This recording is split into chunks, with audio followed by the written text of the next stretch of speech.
આવ્યા છે જ્યાં ભારે વરસાદના કારણે ગુજરાતની તમામ પ્રાથમિક શાળામાં રજાની જાહેરાત કરી દેવામાં આવી છે। રાજ્યની તમામ પ્રાથમિક શાળામાં આવતીકાલે રજા જાહેર છે। તમામ પ્રાથમિક શાળામાં આવતીકાલે રજા છે। કોઈને પણ બાળકોને સ્કૂલે ન મોકલવાની અપીલ શિક્ષણ વિભાગ દ્વારા આ નિર્ણય લેવામાં આવ્યો અને જાહેરાત કરવામાં આવી છે। શિક્ષણ વિભાગે આ જાહેરાત કરી છે। તમામ વિદ્યાર્થીઓને ઘરમાં રહેવા સૂચના આપી દેવામાં આવી છે। આગામી 48 કલાક રેડ એલર્ટ અને ભારે વરસાદના કારણે રાજ્યની તમામ પ્રાથમિક શાળામાં રજા જાહેર કરી દેવામાં આવી છે। તો રેડ એલર્ટના કારણે અને હાલ જે પ્રમાણે વરસાદની પરિસ્થિતિ છે, સમગ્ર ગુજરાત અને ગુજરાતના વિવિધ જિલ્લાઓમાં વરસાદના કારણે પાણી ભરાવાની સ્થિતિ અને મોટી જાનહાનિ ન સર્જાય તેના કારણે તકેદારીના ભાગરૂપે વિદ્યાર્થીઓ સલામત રહે, સુરક્ષિત રહે તેના માટે થઈને શિક્ષણ વિભાગે આ જાહેરાત કરી છે।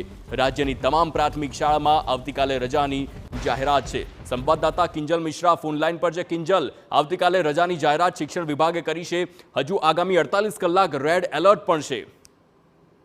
જી બિલકુલ, રાજ્યના અનેક વિસ્તારોની અંદર રેડ એલર્ટ છે અને ત્યારે તકેદારીના ભાગરૂપે કેમ કે પ્રાથમિક શાળાઓની અંદર સ્વાભાવિક રીતે નાના બાળકો હોય છે, નાના વિદ્યાર્થીઓ હોય છે, તે અભ્યાસ માટે જતા હોય છે। ઠેર ઠેર પાણી ભરાઈ ગયા હોવાની, રસ્તા તૂટી ગયા હોવાની, કનેક્ટિવિટી ન રહી હોવાની, વીજ પુરવઠો ખોરવાયા હોવાની ફરિયાદો આવી રહી છે। ત્યારે કોઈ પણ પ્રકારની કહી શકાય કે કેઝ્યુઅલિટી ન થાય તેની માટે એક દિવસ માટે જાહેર રજા છે તે કરવામાં આવી છે। એક દિવસ માટે શૈક્ષણિક કાર્ય છે તે બંધ રહેશે। વરસાદની પરિસ્થિતિનો તાગ મેળવી અને ત્યાર આવતીકાલ બાદ રજાની જાહેરાત કરવી કે નહીં તે શિક્ષણ વિભાગ નક્કી કરશે, પરંતુ હાલમાં વિદ્યાર્થીઓના હિતને ધ્યાનમાં રાખીને સમગ્ર રાજ્યમાં એક દિવસનું શૈક્ષણિક કાર્ય બંધ રાખવાનો અને જાહેર રજા કરવાનો નિર્ણય સરકાર દ્વારા લેવામાં આવ્યો છે। બિલકુલ કિંજલ, સમગ્ર માહિતી બદલ આભાર।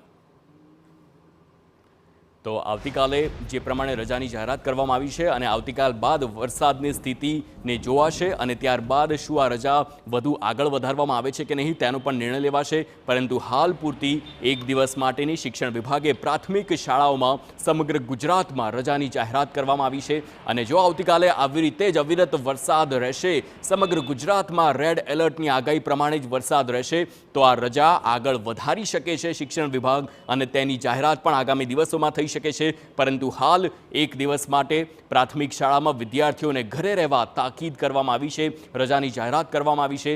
જો કોઈ વિદ્યાર્થીને મોટું નુકસાન ન થાય, જાનહાનિની કોઈ પણ ઘટના ન બને તે માટે શિક્ષણ વિભાગનો આ નિર્ણય અને આવતીકાલે ગુજરાતની તમામ પ્રાથમિક શાળામાં રજાની જાહેરાત કરી દેવામાં આવી છે।